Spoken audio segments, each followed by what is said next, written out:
सदियों की वह पहली रात थी जब हवा में हल्की ठंडक महसूस होने लगी थी। गांव के कोने पर बसे छोटे से घर में रहने वाला परिवार रामू और उसकी पत्नी सरिता और दो बच्चे नितिन और गुड़िया आज भी अपनी आदत के मुताबिक छत पर ही सोने की तैयारी कर रहा था। उनके घर में कमरे तो थे मगर इतने छोटे कि चार लोग सिमटकर भी सोए तो घुटन होने लगती थी। छत की ही उनका असली सहारा थी। खुला आसमान, ठंडी हवा और गांव की शांत रातें। लेकिन इस बार ठंड पिछले सालों से कुछ ज्यादा ही तेज थी।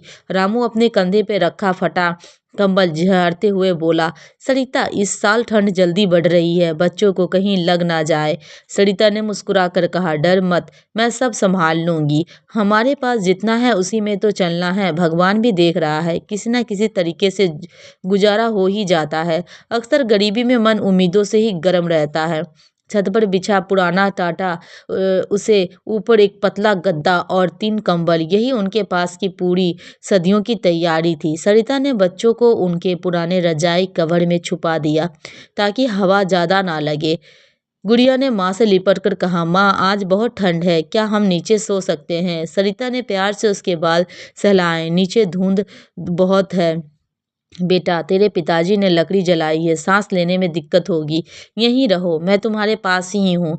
रामू लकड़ी जलाकर ऊपर आया तो उसकी उंगलियां ठंड से लाल हो चुकी थी।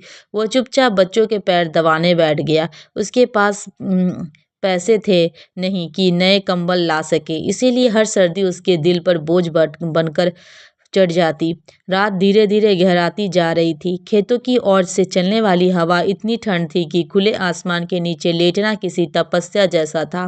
पर परिवार के पास कोई और विकल्प भी नहीं था। नितिन ने कांपते हुए पूछा, पिताजी आप कैसे सो पाओगे? आपका कंबल तो मुझ पर डाल दिया है। रामू ने हंसते हुए कहा, मैं तो गर्म हूँ, मुझे ठंड नहीं लगती, तुम लोग बस आराम से सो जाओ। लेकिन सच्चाई यह थी कि ठंड उसके शरीर में सुइयों की तरह चुभ रही थी। फिर भी वह करवट बदलकर बच्चों को कंबल में और कसकर लपेट लेता। पिता अपने हिस्से की गर्मी बच्चों पर खर्च कर देते हैं, यह बात वह बिना कहे कर रहा था। सरिता ने देखा कि रामू की उंगलियां फिर नीली पड़ रही थी। वह बोली, आओ थोड़ा पास लेट जाओ, हम चारों पास पास रहेंगे तो गर्मी बनी रहेगी। यह सभी एक दूसरे के करीब आकर लेट गए, जैसे 4 दीपक एक दूसरे को जलाए रखते थे। गांव की रातें बड़ी शांत होती है। दूर कहीं कुत्तों के भौंकनों की आवाज, खेतों के पत्तों की सरसराहट और चांदनी की हल्की परछाई। ऐसा लगता था जैसे ऊपर आसमान खुद उनके परिवार को ढांप कर रहा हो। डरो मत, रात बीत जाएगी। गुड़िया माँ से लिपट कर बोली, माँ आज जब हम बड़े हो जाएंगे तो बड़ा सा घर बनवाएंगे ना, जिसमें बड़ा कमरा हो और मोटा वाला रजाई भी। सरिता ने आंखें बंद करते हुए कहा, हाँ बेटी जरूर, सपना देखना मत छोड़ना, सपना ही तो हमें आगे बढ़ाता है। रामू ने उनके बातों को चुपचाप सुना और मन में ठान लिया, मेरे बच्चों को कभी ऐसी ठंड ना झेलनी पड़े। रात के लगभग 2 बजे तेज झोंका आया, टाट का कोना उड़ने लगा और कंबल किनारे से उठ गया।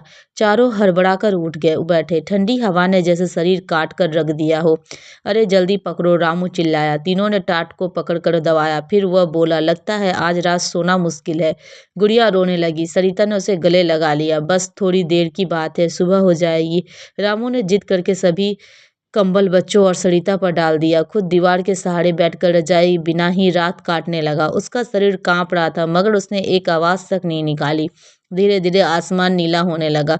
सूरज की पहली किरण जैसे ही छत पर पड़ी, सर्दी की करवाहट थोड़ी कम होने लगी। सरिता ने देखा कि रामू जाग रहा है, लेकिन ठंड से चेहरा पीलापन लिए हुए।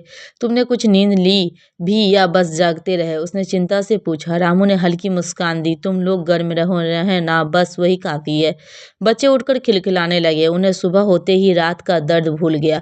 बच्चे ऐसे ही होते हैं, कल की ठंड आज की धूप में पिघल जाती है। सरिता ने चूल्हे पर चाय चढ़ाई और बोली, रामू इस साल हम चाहे उधर उधार लेकर ही सही एक अच्छा कंबल जरूर लाएंगे। रामू ने नितिन और गुड़िया को खेलते हुए देखा और कहा, हाँ इस साल नहीं, आज ही ले आएंगे, जो भी हो। अब और नहीं सहूंगा कि बच्चे ठंड से कांपे। उस दिन से रामू ने अपने छोटे मोटे मजदूरी काम को और भी मन लगाकर करना शुरू किया और वह हर दिन पैसे जोड़ता और हर रात आसमान के को देखकर सोचता, एक दिन मेरा परिवार किसी सर्द रात में नहीं कांपेगा।